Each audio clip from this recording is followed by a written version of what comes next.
And please open us. Anastasia sent you the link to her website.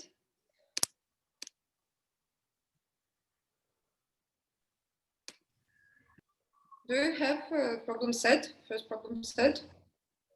Did you find it, guys? No. Please. Well, what? She sent it to us. I guess we'll just look. So please open, and if you don't speak right now, please turn off your microphone, because I'm doing recording just right now, and for better connection, for better quality, turn off your microphone.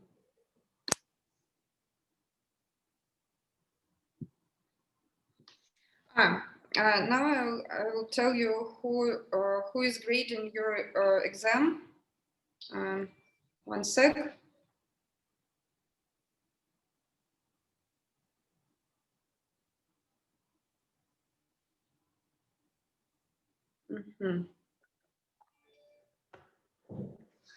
Sophia Dolgich is grading your exam, so you can write to her and asking about your grades.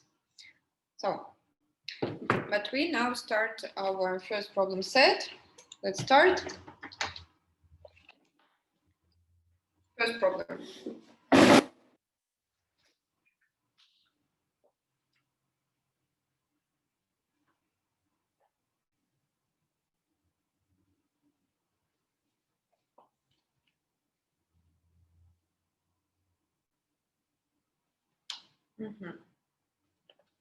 So, what we have?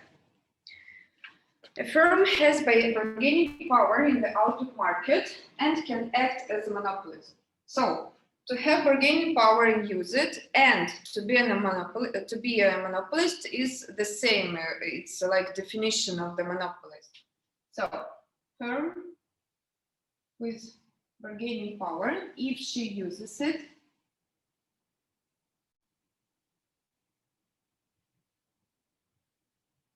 she acts as monopolist.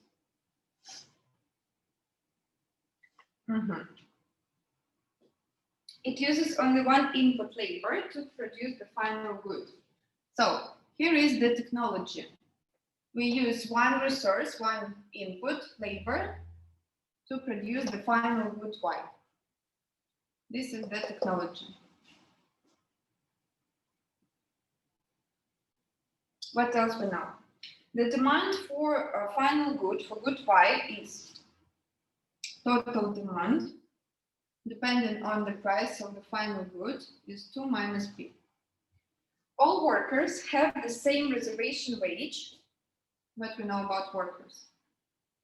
Same reservation wage equal to 3. What means reservation wage? Do you know? Who can answer?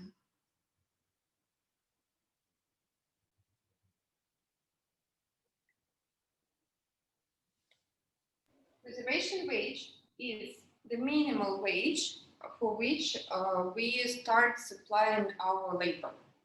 So it's minimal wage such that our supply of labor greater or equal than 0. So if wage is lower than 3, I do not supply my labor. Labor supply is equal to 0. If the wage greater than 3, so I supply with something. Yes? And this is like minimal wage. And what else we know? Aggregate labor supply is perfectly elastic. Let's write down aggregate labor supply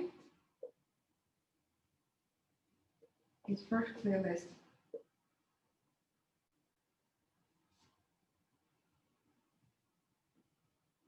What that means? What means elasticity? Elasticity is the reaction of the supply to the change in price. So here labor supplies, elasticity means the change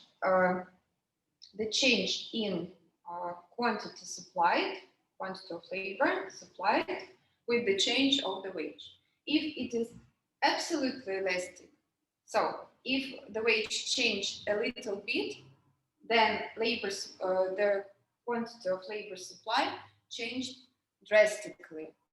What that means? How we can draw the sketch of aggregate labor supply. If here is labor, quantity of labor, here wage, the price of labor, and we know this reservation wage equal to 3. We know that if wage is lower than 3, then we supply 0. And we know that aggregate labor supply is perfectly elastic. That means that if wage is equal to 3, then we can supply any amount of labor. But if wage becomes higher a little bit by epsilon, if we increase wage by epsilon, here is the drastic change in quantity of labor supply. So infinite number of workers supply their labor if wage is greater than 3, infinite. But we cannot draw infinity. So our absolutely elastic labor supply is like horizontal line. This is aggregate labor supply. Do you see it? Yes. Okay. So if you see that aggregate labor supply is perfectly elastic, so our labor supply such that it is horizontal line, wage is equal to 3. So then, what else for now? First question. We should find the demand for labor. When the demand for labor, when first point, the firm uses its bargaining power. So it is the monopoly in the output market. Firm, monopolist in output market.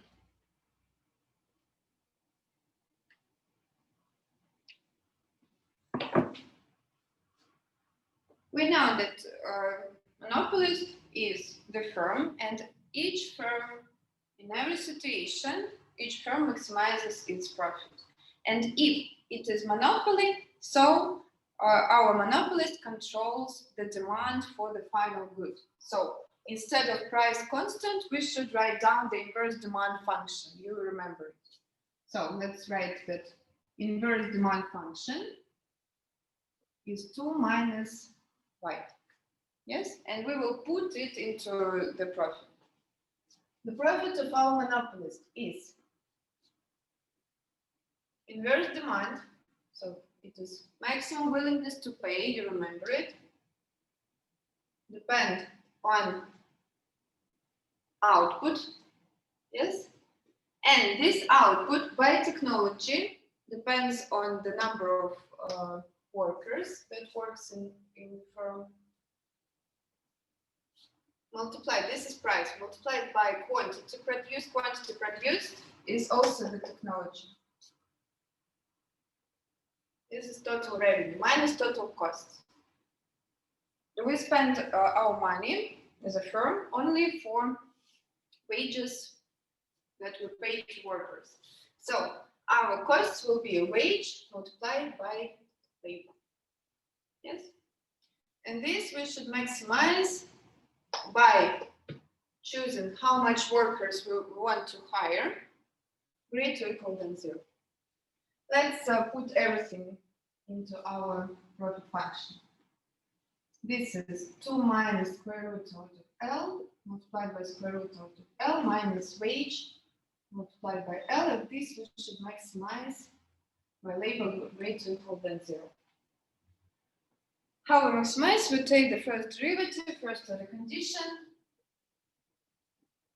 let's take, this is 2 divided by 2 square root out of L minus 1 minus wage equal to 0 only if we work with interior solution, if our demand of labor greater than 0. Then we will check it. So solve this equation and we will see that the demand for labor will be equal to 1 divided by 1 plus wage squared. Check that it is always greater than 0 for each value of wage. So now we should not check corner solutions. So this is the demand for labor from monopolist. Guys, please, any questions? How we found it? Please ask. Then, what we should also check? We should check second order condition. I will check it once and then I will not do it. Take the second derivative. This will be minus 1 divided by 2L in minus 3 divided by 2. This is actually less than 0, so we found maximum. And we should check shutdown. We should compare profit from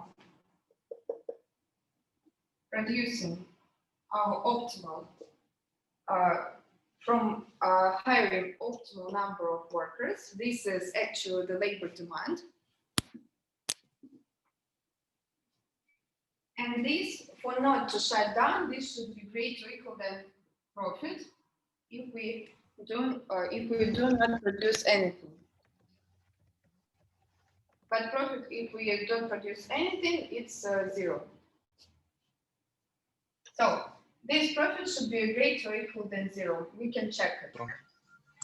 Square root out of L minus WL greater or equal than 0. Divide.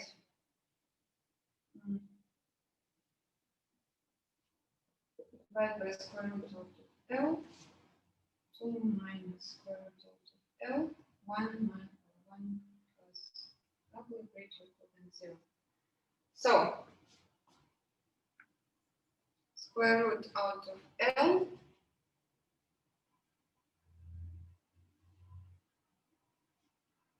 should be less or equal than 2 divided by 1 plus W.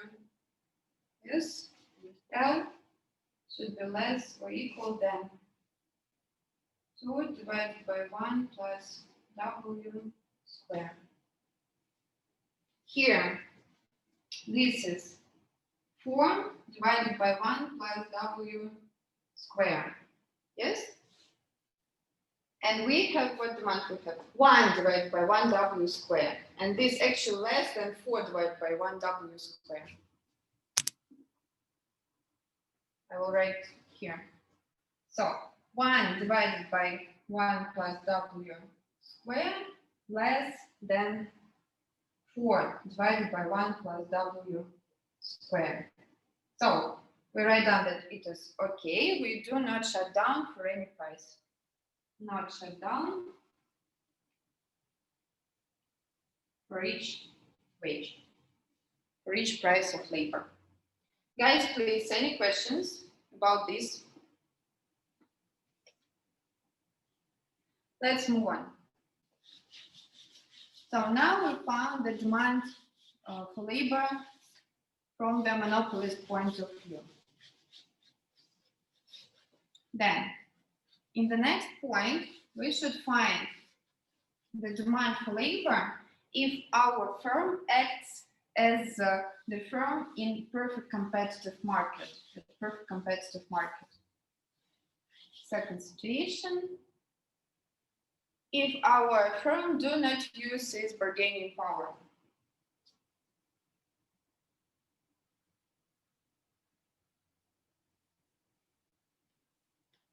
Perfect competitive firm.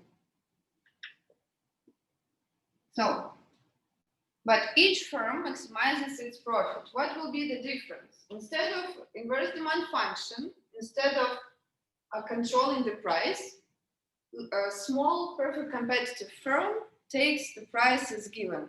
Yes, you remember it. So the only difference that we will write down, profit of perfect competitive firm should be equal to price as constant for her, multiplied by quantity. Quantity is technology, minus costs. Costs, we spend money only on wages for workers. And this we should maximize by labor greater or equal than 0. Same steps. First order condition. Take first derivative. This will be price divided by 2 square root out of L minus wage equal to 0 if we work with interior solution. From here, we will find that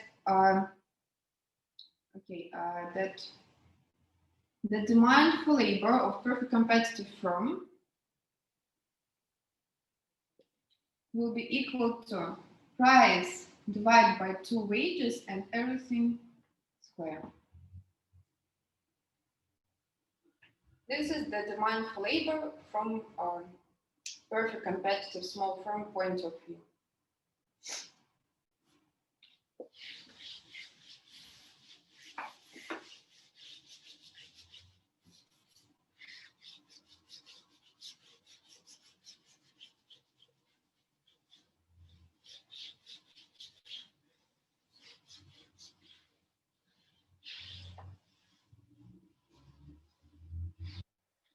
Then we should check second order condition, right? That second derivative less than 0, so we found maximum.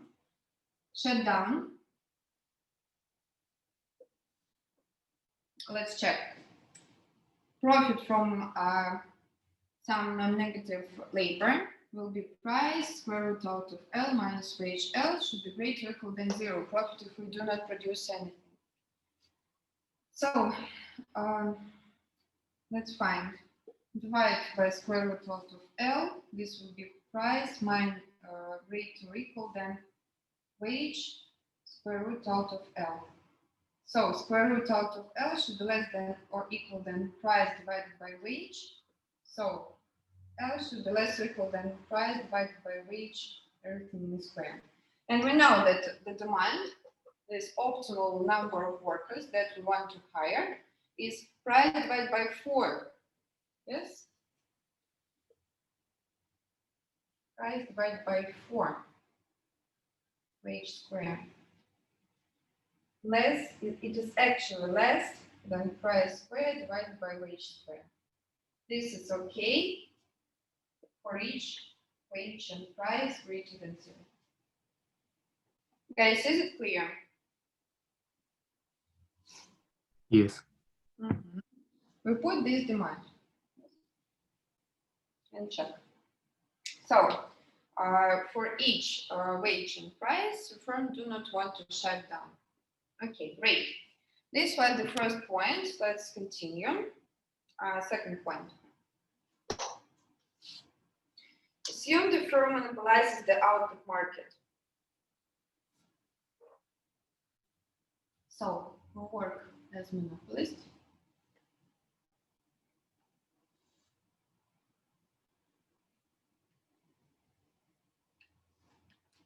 And we should find the equilibrium in the economy. What that means? We should find equilibrium in this economy.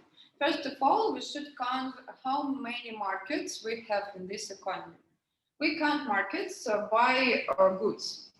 How many goods we have? We have 2 goods. It's labor, and output, this Y. So we have 2 goods, that's why we have 2 markets. That's why we have to find 2 equilibrium. We should find equilibrium in 2 markets. In labor market and in output market. So let's start with the labor market.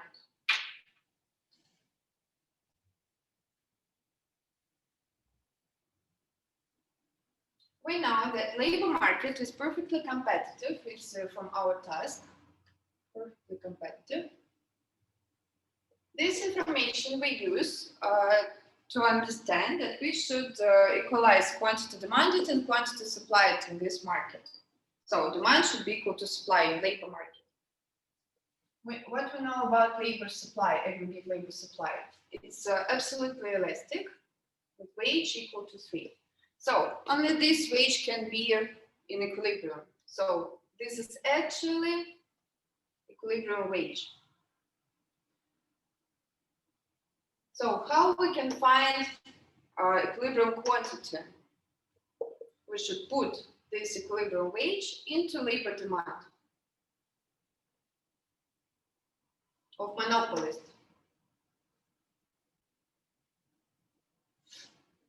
And this will be how much? 1 divided by 1 plus 3 squared. 1 divided by 16. So equilibrium, answer about equilibrium should consist 2 things. Price and quantity. Price and quantity we found. So these 2 numbers consist equilibrium. Let's move on. Output market.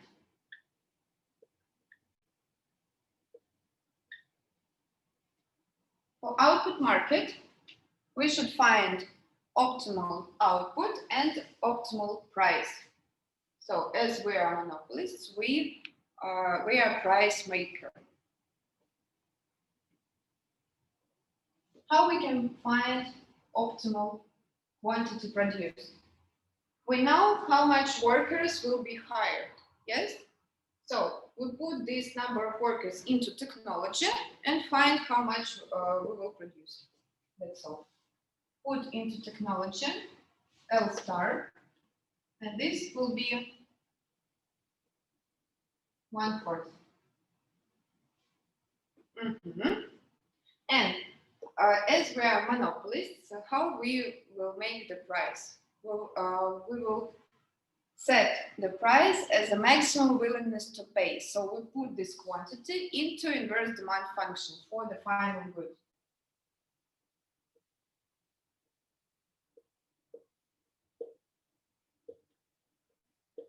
This is 7 divided by 4. So we found 2 parameters of equilibrium in the output market and answered the question of the task to find equilibrium in the economy. So we found equilibrium in 2 markets, in labor market, price and quantity, and in the output market, total output and price. Guys, please, questions about this part.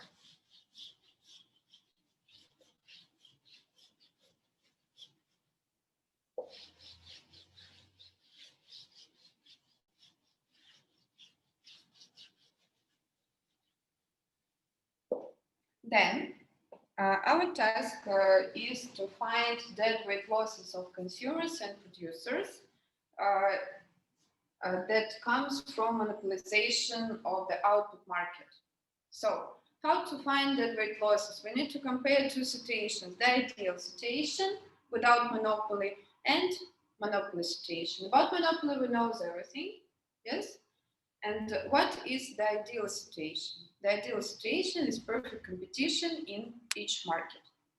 So we should find equilibrium if our firm do not use bargaining power, if it acts as perfect competitive firm, and then compare it with monopoly situation. So we can find deadweight losses. Let's do it. Let's write down socially optimal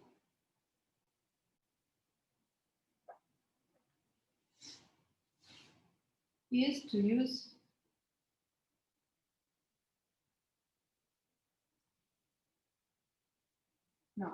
socially optimal is perfect competition in both markets. We start with labor market. Labor market wage the same, equal to 3, because our labor supply is perfectly elastic. No change.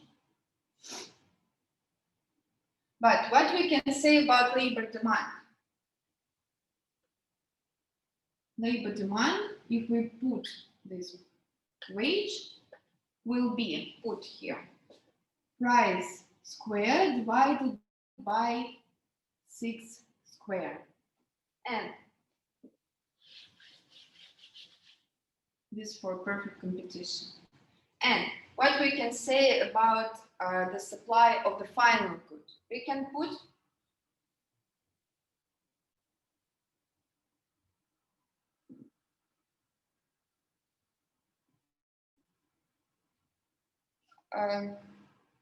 when you wrote this, just right now.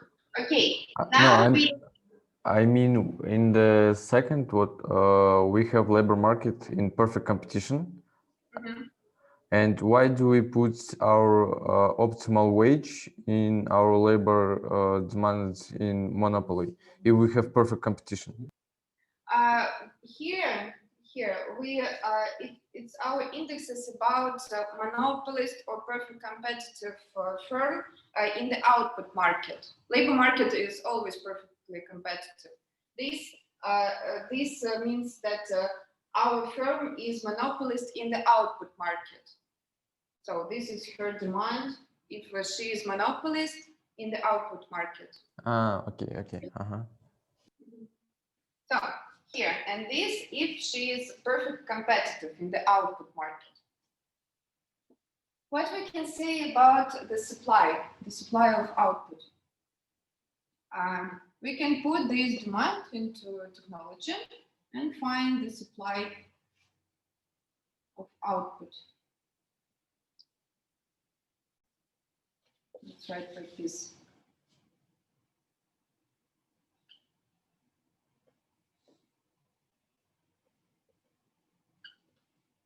Put into technology, and this will be price divided by 6. This is the supply function of one small perfect competitive firm. Check that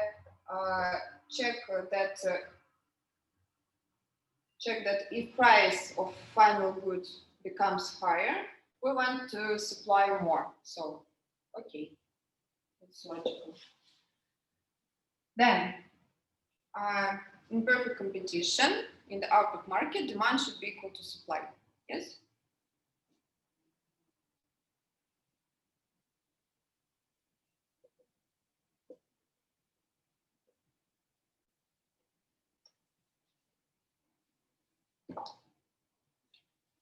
So let's equalize. Price divided by 6 should be equal to the demand. Demand is 2 minus price, market demand. You remember, it's from the task. From here, we find that our equilibrium price, if in the output market it's perfect competition, is how much? 12 divided by 7.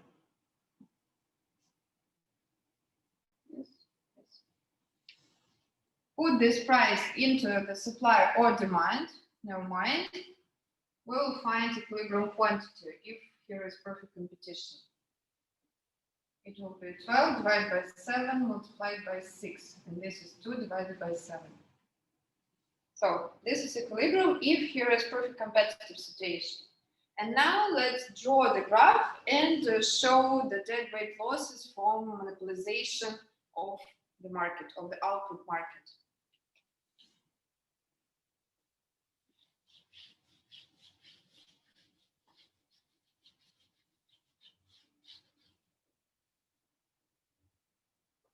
I draw output market, here quantity Y, total output, here price. The demand linear function 2 minus P. This is the demand, here 2. The supply for perfect competition, price divided by 6. It comes from 0, 0 and with positive slope. Here is supply in perfect competition. When we cross demand and supply, we found equilibrium in perfect competitive situation. Here, quantity 2 divided by 7, price 12 divided by 7. What about monopoly? In the monopoly situation, let's write down like this, monopoly. In the monopoly situation, quantity is lower, 1 divided by 4, for example here.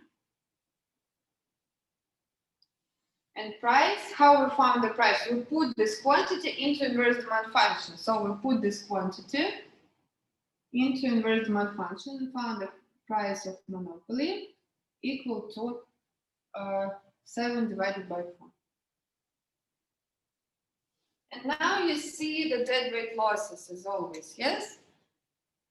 But in this module, in the second module, Anastasia asks you to say that it's not total deadweight losses of the society. Yes, you see, this is deadweight losses for monopolization of whole society. But Anastasia asks you to say that this part is deadweight losses of consumers, and this part is are deadweight losses of producers. So, and if we sum up deadweight losses of consumers and producers, we find deadweight losses of the society. So, let's count them.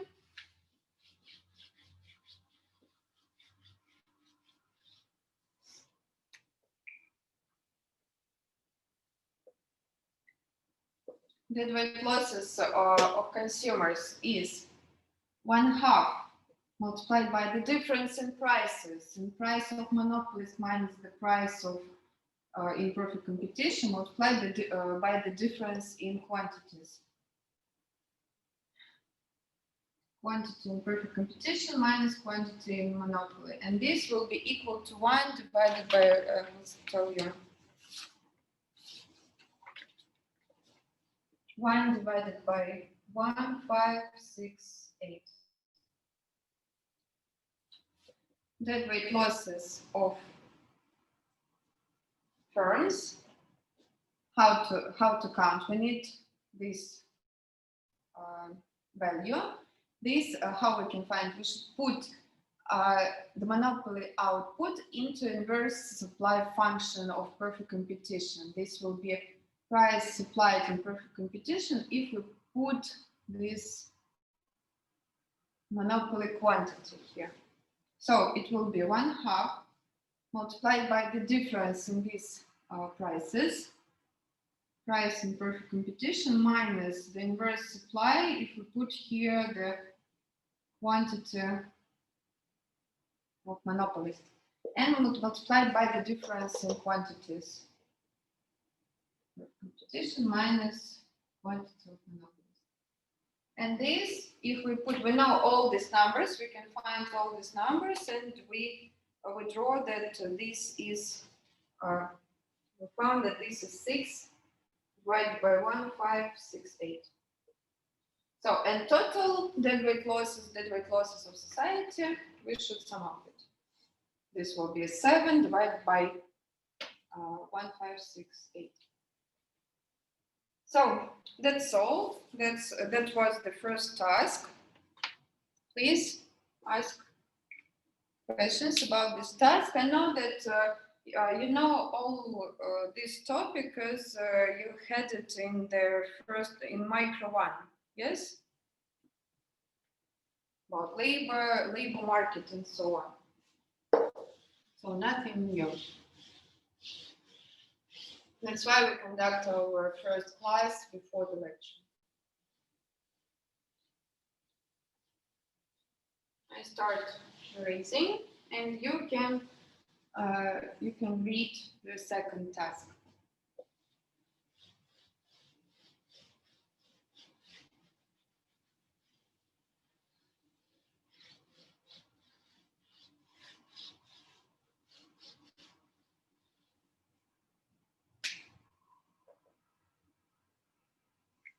Second task. Okay, let's start.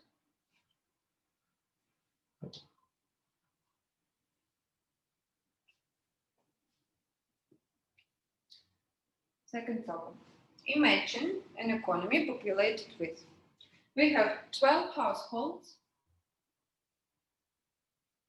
and 12 firms producing the consumption good Y. 12 firms produce consumption good Y.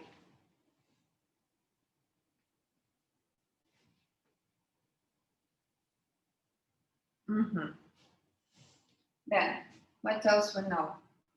The households have identical preferences. Households with identical preferences. You remember this sign from Micro2, preferences. And extract utility from consumption good, and leisure. Leisure is when you relax and do not work. But what you can do during your day, you can work or spend your leisure time. So, but what you have? You have limited amount of time. So, how much you will spend the leisure time should be equal to 1 minus how much time you work. So, and all your time is equal to 1 in this task. This belongs from 0 to 1. The utility function depends on the goods, on the consumption good and on leisure time. And this should be equal to 2 logarithm out of C plus 4 multiplied by leisure. Then, what else we know? However, the households differ in their non-labor income. So, from what resources we can earn money to pay for the consumption good? We can work, yes, it will be labor income, and we can have other sources of our money. This all will be non-labor income. Excuse me. There is a mistake. Where? Not L, but 4 and 1 minus L in the brackets. It's not a mistake. Yeah. Why? This L small and this L capital. This leisure, this is how much you work. It's labor. You see? This is actually equal 1 minus labor. The same. One more time. This is labor capital, labor. This is leisure time, L small. Okay, sorry. Then, so, and you can have non-labor income. Non-labor income is, for example, you have a deposit in the bank, or your mother give you money every month, or something like that. So, and what we know, 6 of our households have non-labor income equal to 1, and 6 households have their non-labor income equal to 2. It's non-labor income.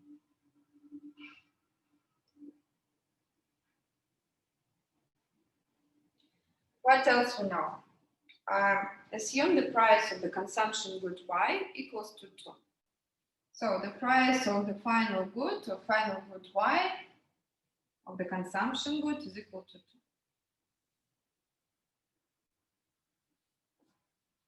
So from here we can understand that we will have perfect competition in the output market. Yes, because the price is constant for the output or for the consumption good. Our first task is to find the aggregate labor supply. Aggregate labor supply.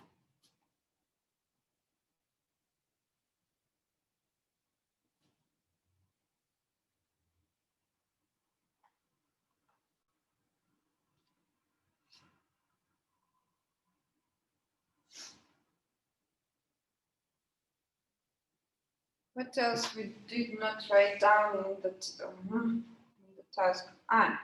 We did not write down that firms are identical firms.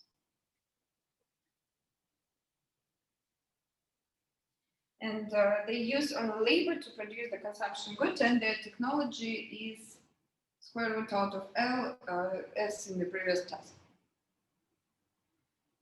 So now we should find aggregate labor supply. Who supplies labor?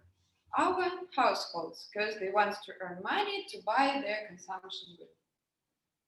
So what means aggregate? This how much all our 12 households, how much labor they supply in total. But first of all, we should find how much one of our household, how much she supplies. So our first step to find individual labor supply. How our household decides how much labor to supply. She maximizes her utility with a budget constraint. Yes, we maximize our utility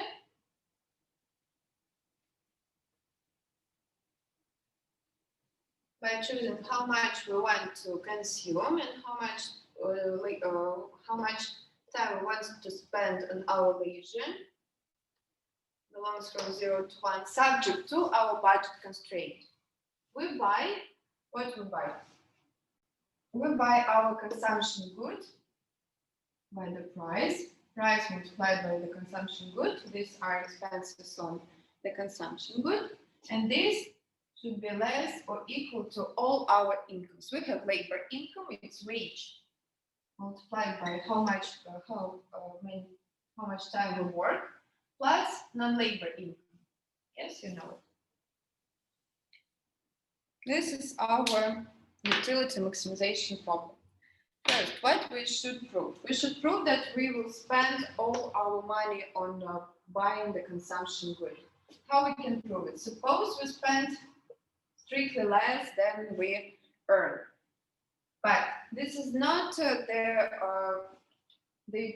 this is not the solution of utility maximization problem. Why? Because if we will buy more consumption goods, we will increase our utility. So, yes, and we will buy this consumption good such that we will spend all our money. So here will be the equality. Let's rewrite everything. Our utility is 2 ln C plus 4 multiplied by 1 minus labor. This we should maximize by choosing how much we will consume and how much time we will work. Subject to price we know is equal to 2. C equal to wage multiplied by labor plus non-labor income divided by 2. Put this consumption good into our utility and maximize by only one variable. Put this here, write down 2 ln wage L plus non-labor income divided by 2 plus 4, 1 minus L, and this we should maximize by only one variable. Labor belongs from 0 to 1. So now, from this maximization task, we can find how much labor we will supply for each wage. First, to the condition, we should take first derivative by labor. Let's do it. Let's do it accurately. This will be 4 divided by wage L plus non-labor income multiplied by the derivative of the interior function. This will be a wage divided by 2 minus 4 equal to 0 if we work with interior solution.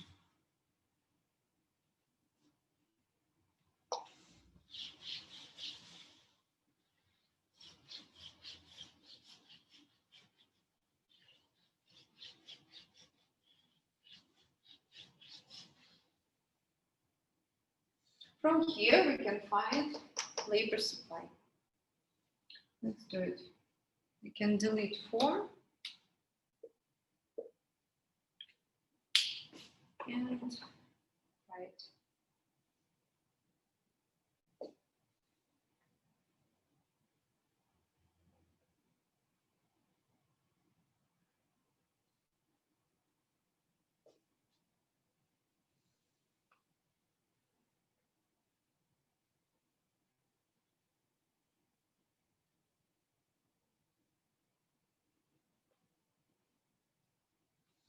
1/2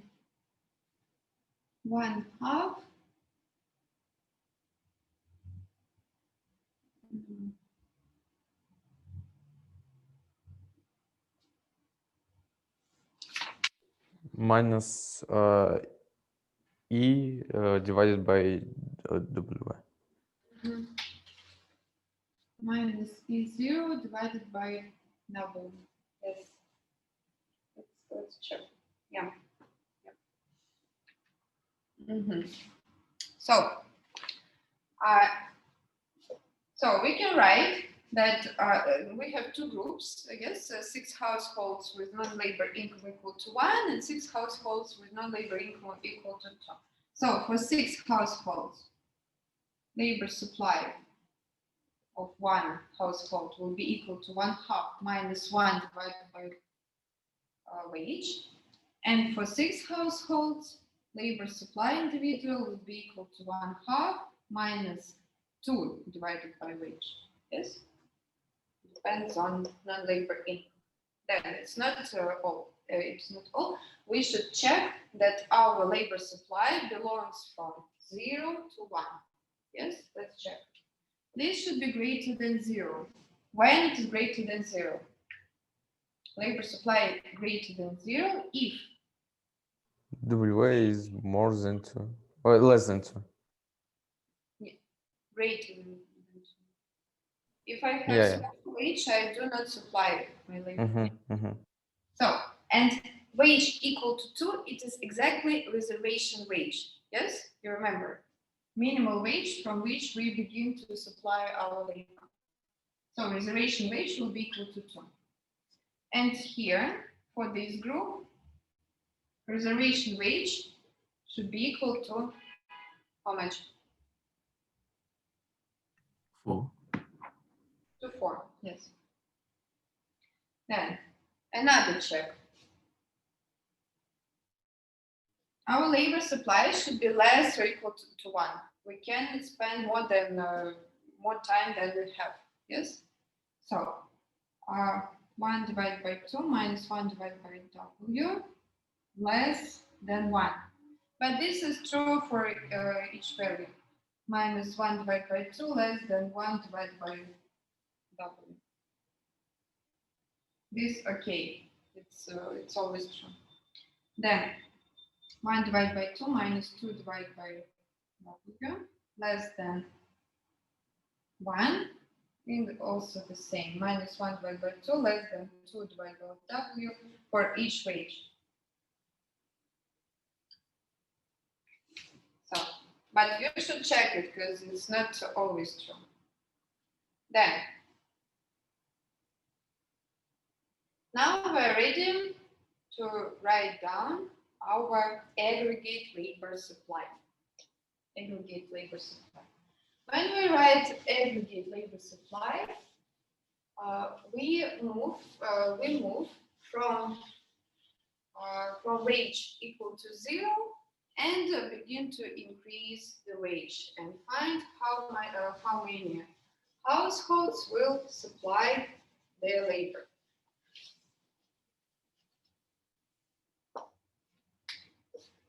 So our aggregate labor supply, this will be like the sum. We know that nobody supplies if wage is very low. If wage is less than 2, belongs from 0 to 2. Then, if wage belongs from 2 to 4, only these 6 households supply their labor. Yes? So, we should multiply individual labor supply by 6. Only their individual labor supply.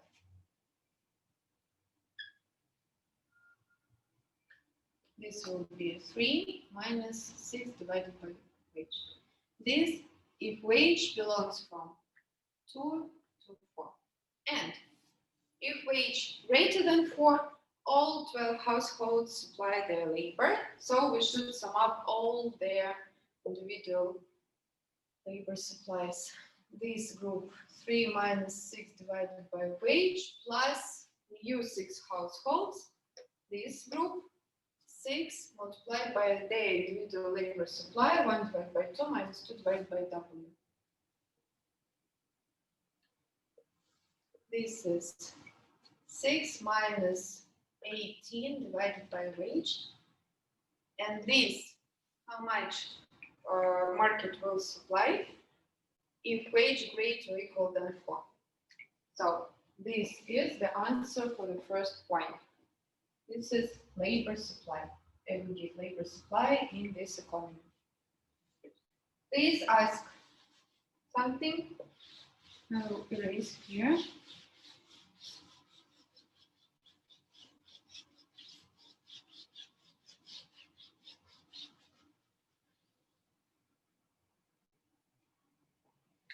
If no questions, we continue and find in the second point, find aggregate labor demand.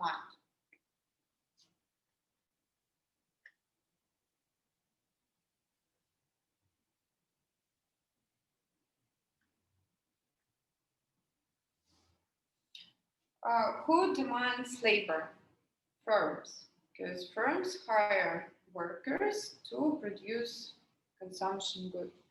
So, first of all, we should find individual labor demand, and then we know that we have 12 identical firms, then we will find aggregate labor demand, market demand for labor. Let's first of all find individual labor demand. How one firm decides how much workers to hire? She maximizes her profit, yes? Profit of our one firm is equal to revenue minus costs. Revenue now is price multiplied by the technology minus costs. Costs only to pay workers. And this will be, we know that price is constant and equal to 2. This will be 2 square root out of L minus wage multiplied by labor. And this we should maximize by labor greater or equal to 0. First order condition, take the derivative, 2 divided by 2 square root out of L minus wage equal to 0 if optimal labor is interior. From here we find that individual labor demand will be equal to 1 divided by wage squared. Check that it is actually greater than 0 for each wage. It is true. And then we say that we have 12 identical firms. You should check also second order condition is shut down. But let's say that it is okay for now. Aggregate labor demand. Okay, for 12 identical firms, we say that aggregate labor demand, let's write down that this is the sum, is 12 multiplied by individual labor demand. And this is actually 12 divided by wage squared. So now we found aggregate labor demand. Here, easy. So we can continue and do the third task. This third task, logically, we should find equilibrium. We should find equilibrium in the labor market. We know that labor market is perfectly competitive.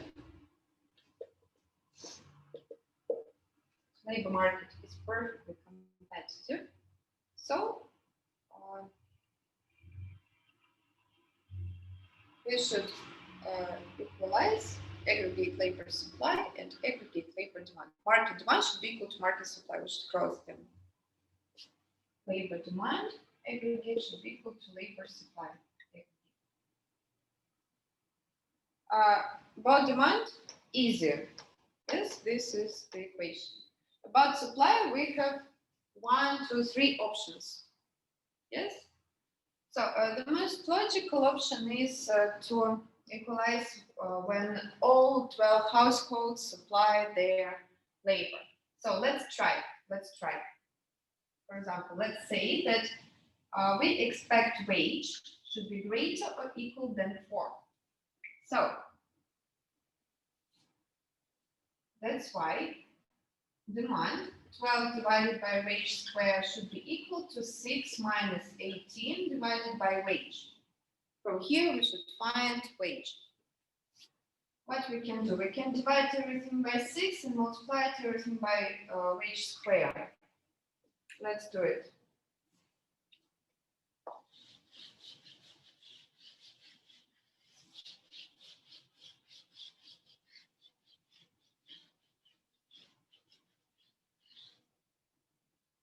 What it will be?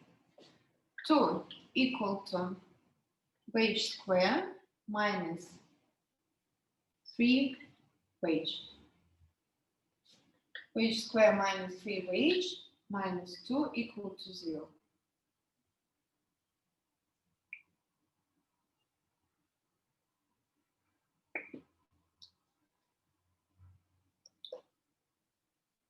The 9 plus 4 multiplied by 2 is 17. Wage, positive wage will be equal to 3 plus square root out of 17 divided by 2. Second root will be negative, and we don't use it because the wage cannot be negative.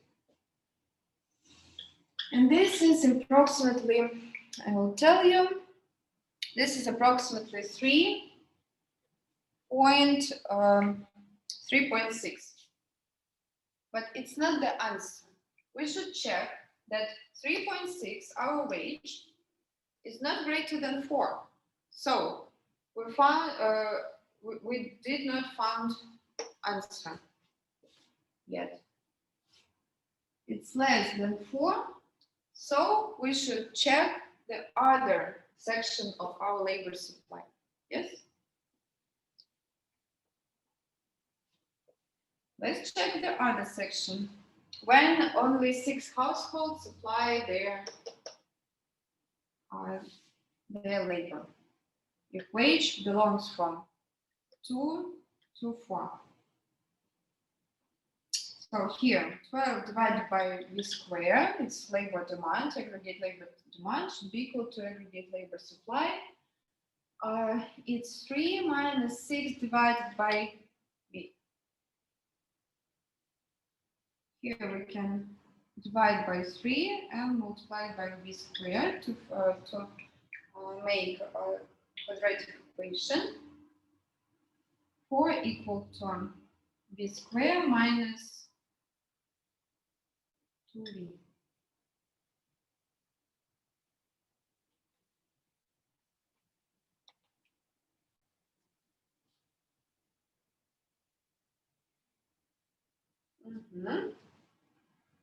Here.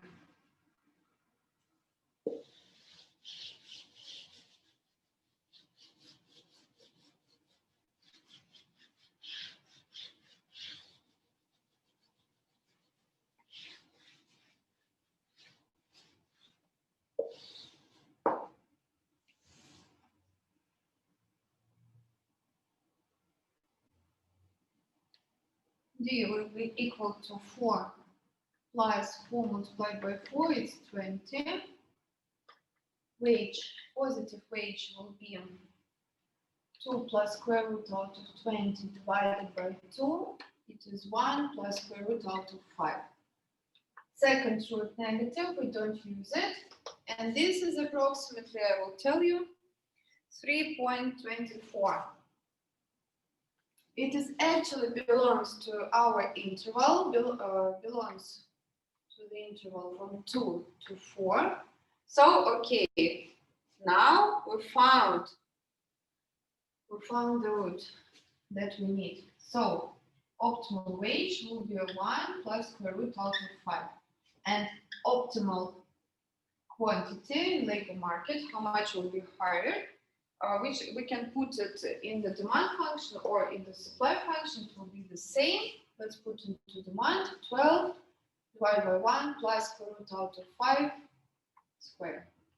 And this is approximately 1.15. What else we can write? We can write that labor supply is always increases with wage, and labor demand, aggregate labor demand, always decreases with wage. That's why we have only one intersection, and we do not need to check all intervals. We found one intersection, and this is enough for us right now. So let's write down, because you will need it in your home tasks and midterms and something like that. We say that aggregate labor supply has it is increasing function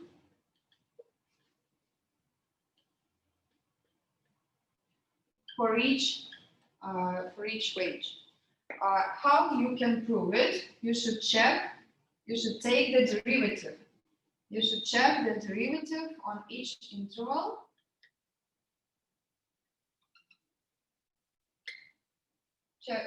Take the derivative by wage and say that it is greater than 0 for each value of wage. Then, labor demand, aggregate labor demand, is always decreasing function.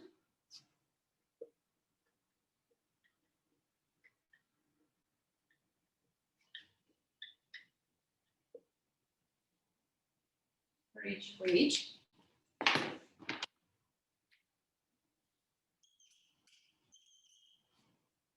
Decreasing function for each wage.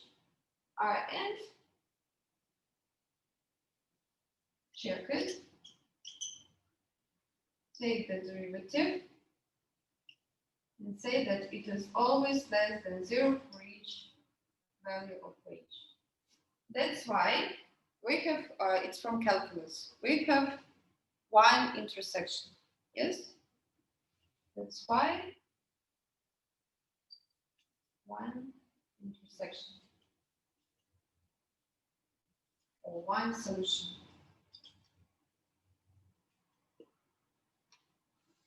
And we do not need to check other, the only one solution. So that's all, and now we should draw it. We should draw our labor market. Let's do it. Here labor, here price of labor, wage. Let's draw first of all labor supply, because we have three parts. We know that aggregate labor supply equal to 0 if wage less than 2. Vertical line, here 0. Then, if wage goes from 2 to 4,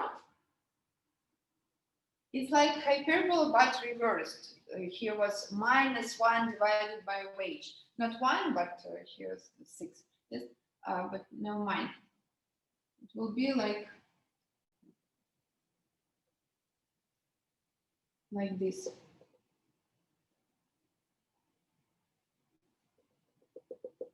We can find this point. If wage is equal to 4, put it into 3 minus 6 divided by 4. 3 minus 3 divided by 2 is 1.5. Here, 1.5. And then, if wage greater than 4, it's also reversed to hyperbola, but flat term, like this. And we know that our labor aggregate labor supply is increasing function for each wage. So we don't have, in this task, we don't have backward bending part. We don't have like this.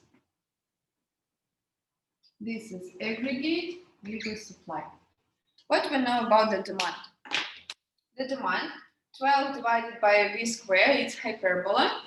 And it intersects with aggregate labor supply in this section. Yes, here. Let's draw like this. This is aggregate labor demand. This is the equilibrium. Equilibrium approximately 1.15. And here price 1 plus square root out of 5. This is wage star. So this is the equilibrium.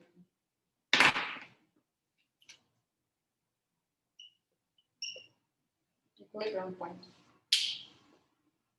So that's all. Guys, please ask questions. I know that this problem set for today was easy for you because you know all this from Micro2 course when Avtonomov conducted it. You know everything about it.